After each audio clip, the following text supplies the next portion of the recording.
Transcription number 32 800 words start करते हैं.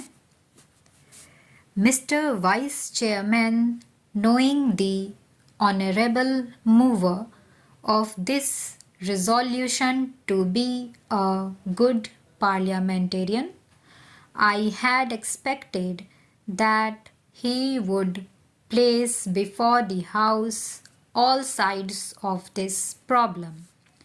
I had expected that he would be no less interested in the efficiency and discipline of the administration, no less interested in the public welfare than in the interest of the civil services.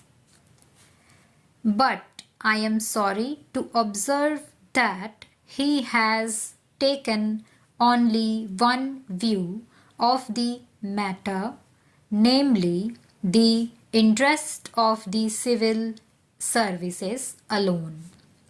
He has not at all dwelt upon the frightful consequences which a strike of the sort we had the misfortune to have would have had on the country and the people in general.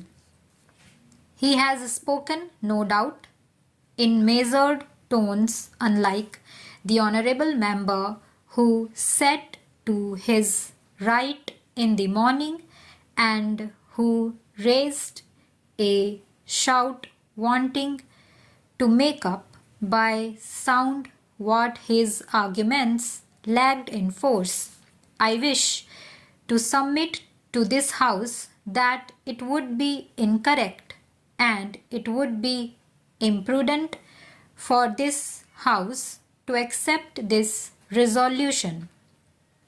It would be incorrect because by accepting this resolution, we would be laying down something bad in principle, and we would also be accepting a policy which would be suicidal and which would cut at the roots of discipline in the services.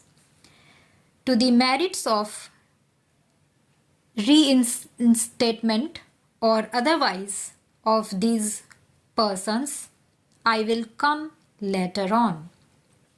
I doubt the very propriety of Parliament going into this matter.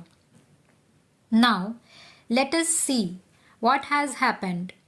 Whether right or wrong, departments have taken up the question of these strikers. Those who took part in this strike, those who indulged in disobeying the ordinance, several cases of sabotage and intimidation, including criminal ones, have been gone into, and the authorities have taken some decision. In some cases, the government have taken the decision, and in some cases, the departments have taken the decision. Now, would it be right for Parliament to interfere with these decisions? Suppose suppose Parliament interfered with the decisions taken by the government or by the heads of departments tomorrow. With what face and with what authority can the head of a department extract service from his subordinates?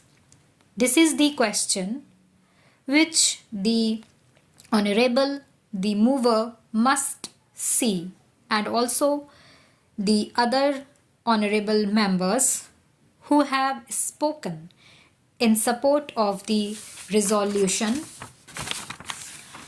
Unemployment is mounting up and we have not been able to generate enough employment opportunities to provide even for those people who are entering the labor market today, perhaps to the extent envisaged during the 10th plan. The point that I want to make is that it is not quite justifiable to take only one aspect of the 10th plan period, namely the exigencies of capital mobilization, out of the context of the general economic situation in the country.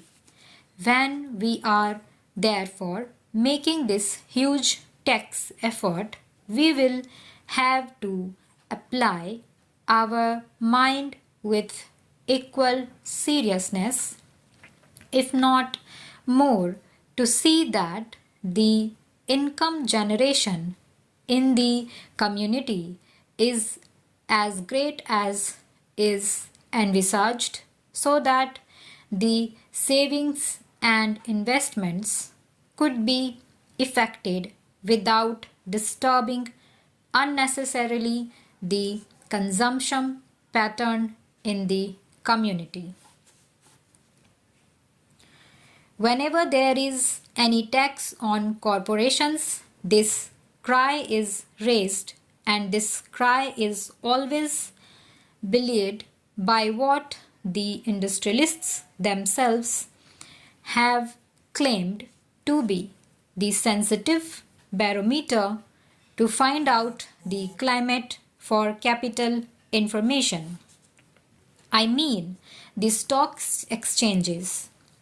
This time the stock exchanges have reacted quite favorably to the budget proposals as a whole, which clearly shows that whatever else may be the merit of the present budget proposals, it is certainly not anti-capital.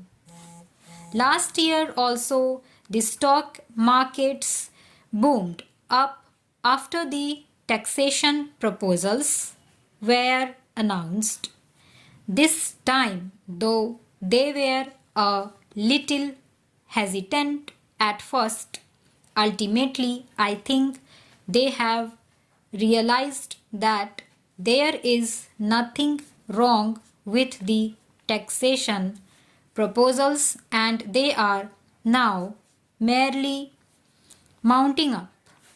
This is quite natural because there are so many benefits and advantages in our economy today that it is not difficult for the corporate sector to absorb a small rise of 5% in the corporation tax which has been proposed by the Honorable Finance Minister. The economy of the nation today is more or less a closed economy because due to the lack of external finances, imports have been virtually prohibited. There is a lot of planning in the country which makes risk bearing rather unlikely, and because of the regulation of the economy, internal competition is also not very great. The risk bearing capacity which is claimed by the industrialists really for getting large profits and large yields on their investment is almost non-existent in our economy today. Stop.